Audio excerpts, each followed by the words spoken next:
Oggi affrontiamo uno dei temi che crea più confusione alle persone ed è anche una delle domande che più spesso mi fate nei miei video, ossia un motore da 750-1000 watt è legale in Italia?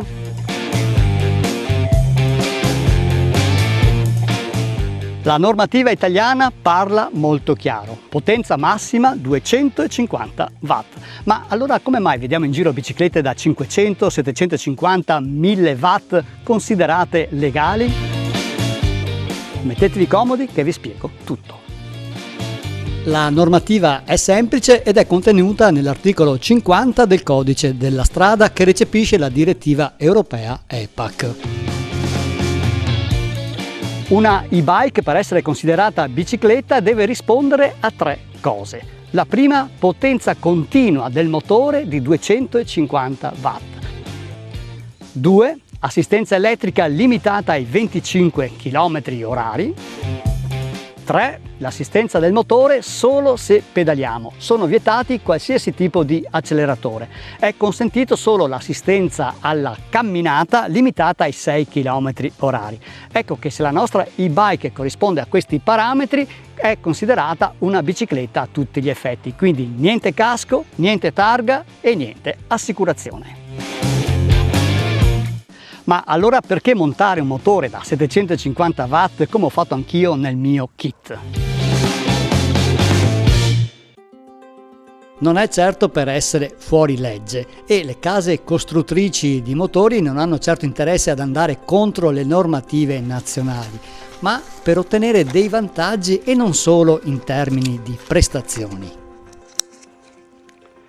In sostanza questi motori vengono limitati via software, quindi un escamotage, un espediente per aggirare la normativa?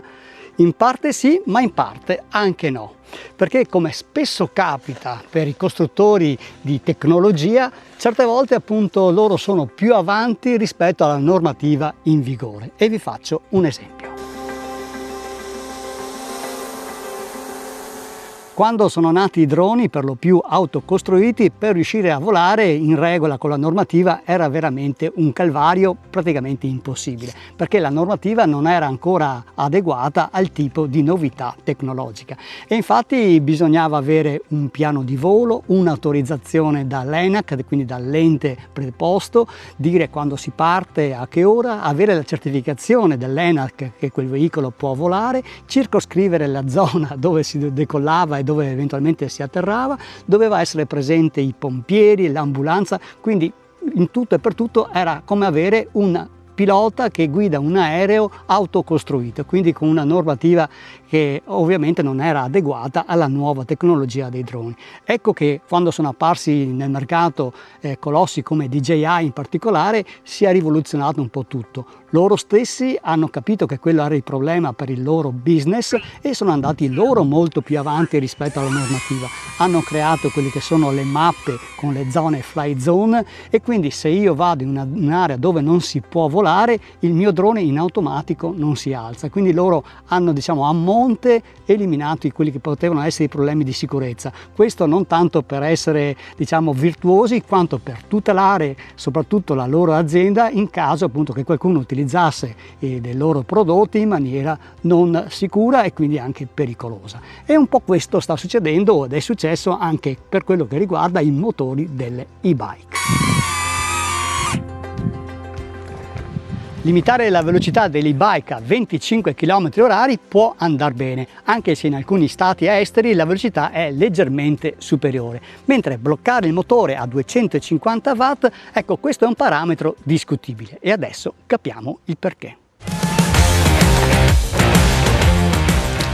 Facciamo un esempio per capire meglio. Se io voglio affrontare con la mia e-bike una salita, diciamo, abbastanza modesta anche e peso 60-70 kg, ecco che con la mia e-bike con motore da 250 watt non avrò nessuna difficoltà a superarla e diciamo che la farò anche ai 12-13 km/h.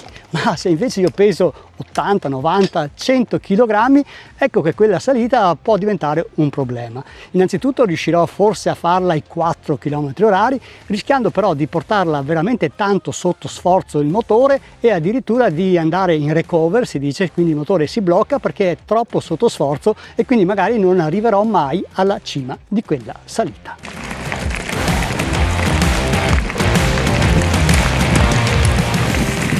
In pratica un motore più grosso con più watt ha più coppia e consente di sopportare carichi maggiori di lavoro. Risulta essere più resistente, consumerà in proporzione meno energia e avrà una durata maggiore. Sì, perché una cosa è avere un motore piccolo da 250 watt che deve però andare sempre al massimo e sotto sforzo. Un'altra è avere un motore appunto più potente da 750 watt che viene sfruttato in modalità continua solo per 250 watt, meno della metà della sua potenza totale.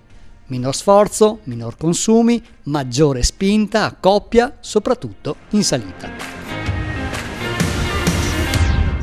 Per i costruttori installare dei motori più grossi significa dare più affidabilità e soprattutto avere meno problemi. Ecco spiegato perché scelgono motori più grossi da limitare elettronicamente a 250 watt. Quella che viene certificata non è quindi la potenza massima del motore in sé, ma la potenza continua nominale. E se la bici è limitata a 250 watt e rispetta la normativa EN 15194, è conforme alla legge, anche se il motore potrebbe erogare molto di più se sbloccato. Il problema è proprio questo, che molte e-bike con una combinazione di tasti del display si possono sbloccare e quindi possiamo ottenere tutta la potenza del motore, ma questo sì che è un'operazione illegale. In questo caso la bici diventa un ciclomotore e servono targa, casco e assicurazione. E se non li hai, attenti alle multe, sequestro del mezzo e soprattutto rischi guai seri se fai un incidente.